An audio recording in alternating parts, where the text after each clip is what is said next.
नमस्कार दोस्तों, हमारे चैनल भवानी विश्वकर्मा में आपका स्वागत है।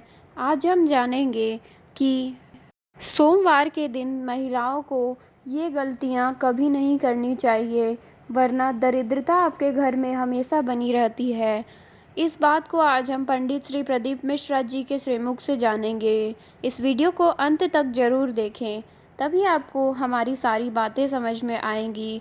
और अगर आपको हमारा चैनल अच्छा लगे तो हमारे चैनल को सब्सक्राइब करना ना भूलें। तो आइए जानते हैं कि कौन सी है वो गलतियाँ जिसे महिलाओं को सोमवार के दिन कभी नहीं करना चाहिए। लिंग पुराण में 7 गलतियां बताई है कंगाल होने की। ये गलती अगर आपने भी करी है तो जिंदगी में कितना भी पुण्य करोगे उसका फल नहीं है। आज की कथा को लिखकर रखना, शायद तुम्हारी जिंदगी संवर जाए। लिंग पुराण में 7 गलतियां बताई है व्यक्ति को बर्बाद होने की। पहली गलती है, उसमें से अगर आप स्वीकार कर रहे हैं ये गलती तो समझ लो कि गलती आपने करी है। गंगा जल तो बुलवाया टैंकर भरकर, 21,000 बेलपत्र भी समर्पित कर रहे हो।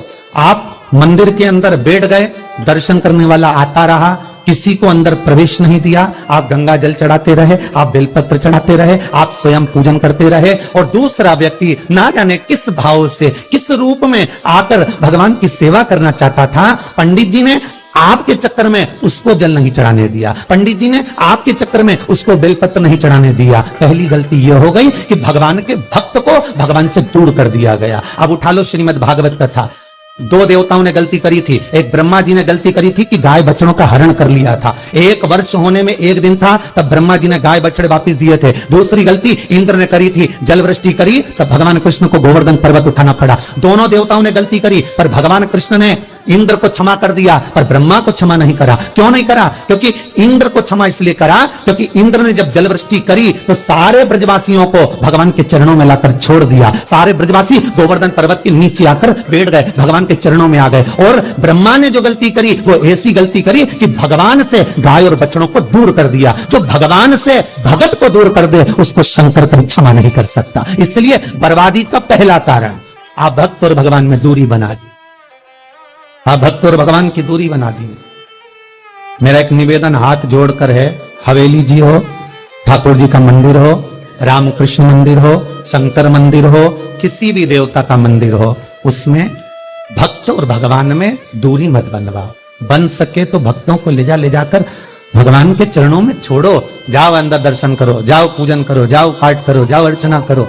आप अगर गंगा जल भी चढ़ा रहे हो, आप अगर बेलपत्र भी चढ़ा रहे हो, 21,000 चढ़ा रहे हो, रोज 1 लोटा गंगा जल पूरे सावन के महीने में तुम टैंकर भरवा के बुलवा के समर्पित कर रहे हो, और निवेदन है एक कोने में बैठकर चढ़ाते रहो, बाकी के भक्तों के लिए कह दो तुम्हारे लिए मंदिर पूरा खुला है, आप खुद चढ़ाओ, आनंद करो, तो शायद तुम बर्बाद नहीं होते। भक्त से भगवान की दूरी होती है तो भगवान सहन नहीं कर पाता।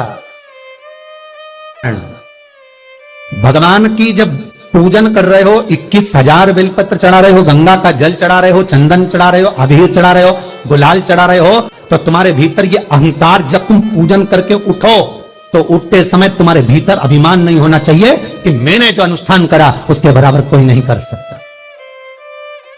वो अभी लंका अधिपति रावण की सोने की लंका हनुमान नहीं जला सकते थे। संहिता उठाई है और रावण संहिता को उठाकर पड़ी है। हनुमान जी सोने की लंका नहीं जला सकते थे। फिर क्यों जल गई? किस लिए जली वो सोने की लंका?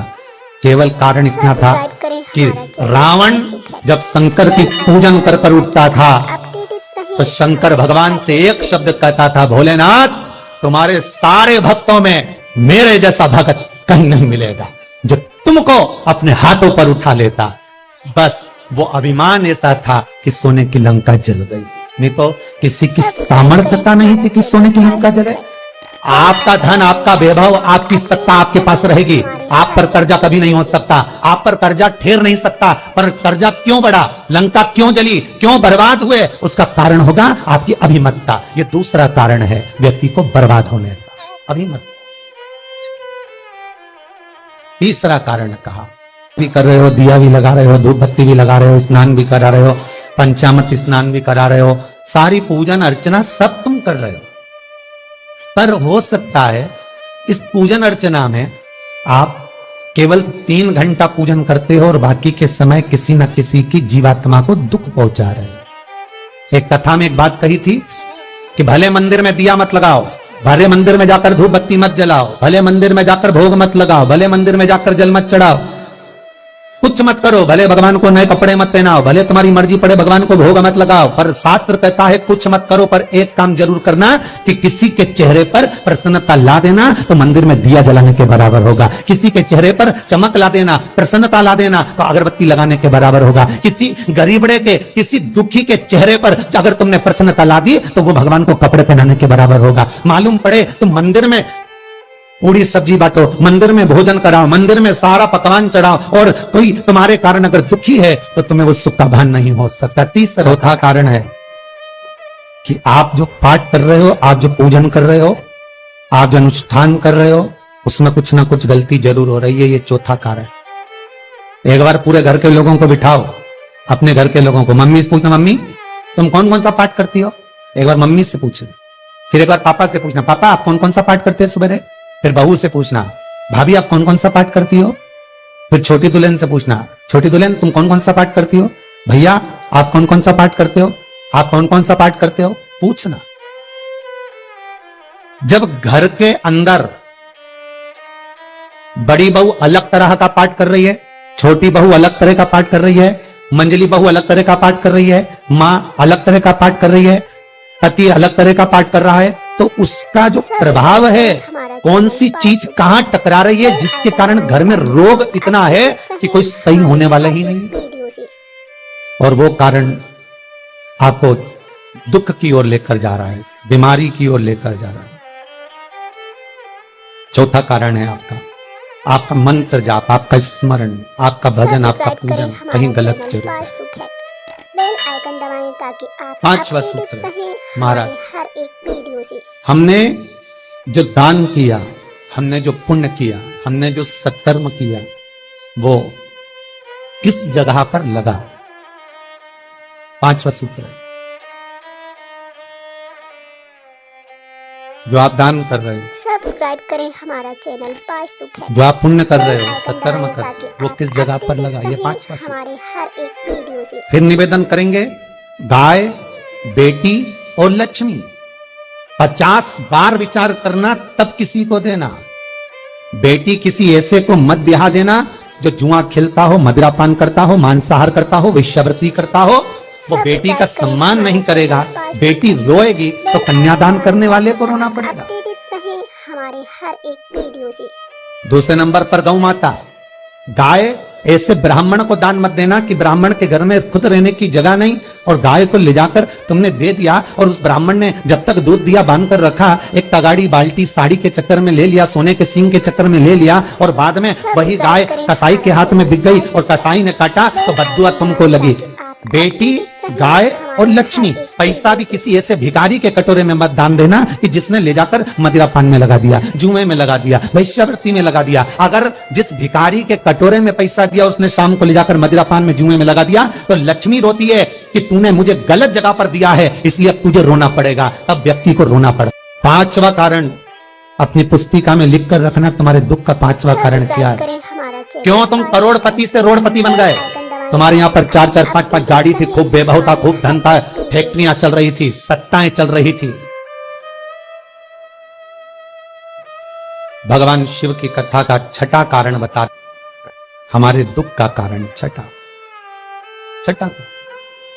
सब्सक्राइब करें आदर, सम्मान में बेल आइकन दबाएं ताकि आप अपडेटेड रहें। घर के जो बड़े हैं, घर के जो बुजुर्ग हैं, घर के जो आदरणीय हैं, उनका सम्मान नहीं करता। सुंदर कहा, जिस घर में माँ बाप की इज्जत नहीं होती, उस घर में देखना कभी बरकत नहीं होती। कभी कभी नगर में, गांव में सभी का व्यापार एक साथ समाप्त हो जाता है। कभी कभी गांव में, नगर में सबका व्यापार एक साथ समाप्त हो जाता है, सबका व्यापार एक साथ ही खल्लास हो जाता है, समाप्त, सभी कर्जे में हो जाते हैं। तो समझ लेना कि उस गांव के खेड़े का देव महादेव, उस गांव का खेड़ापति भगवान शंकर, उस गांव का शिव जरूर रुष्ट हुआ है, जरूर रुष्ट। उसको मनाने का प्रयास करो। जिससे अपनी नगर, अपना गांव फिर उन्नति की सीढ़ी पर चढ़ जाए। जो अच्छा काम करवा रही है, अच्छी कोड़ी आई होगी। सत्कर्म करवा रही है, अच्छी कोड़ी आई होगी। और मालूम पड़े एक कोड़ी ऐसी आ गई जो डॉक्टरों में भरवा रही है, सारा की सारा धन मेडिकलों में लगवा रही है, पुलिस में लगवा रही है, कहीं गलत जगह पर लगवा रही है, कहीं एक्सीडेंट में लगवा रही है। जो कोड़ी गलत जगह पर धन को लेकर जा रही है, समझ लेना कि वो कोड़ी बेकार आ गई, जो सारा का सारा बर्बाद करने में लगी हुई है। उस कोड़ी को पहचानो कि वो कोड़ी कौन सी है। 7वां कारण शिव महापुराण का, लिंग पुराण का लिख कर रखना कि एक कोड़ी ढूंढना कि वो कोड़ी कौन सी घर में आ गई जो हमें बर्बाद कर कर चली गई। तो कोड़ी को ढूंढी। सावन से लेकर अभी तक की कथा की सबसे सुंदर रसतत्ववान आज की कथा के 7 कारण शायद आपकी जिंदगी को बना दे। साहब, आप अपडेटेड आज बाबा ने अगर बुलवाया है इस व्यासपीठ से तो आपके लिए बुलवाया होगा। श्री शिवाय नमस्तुभ्यं। श्री शिवाय नमस्तुभ्यं। श्री शिवाय नमस्तुभ्यं।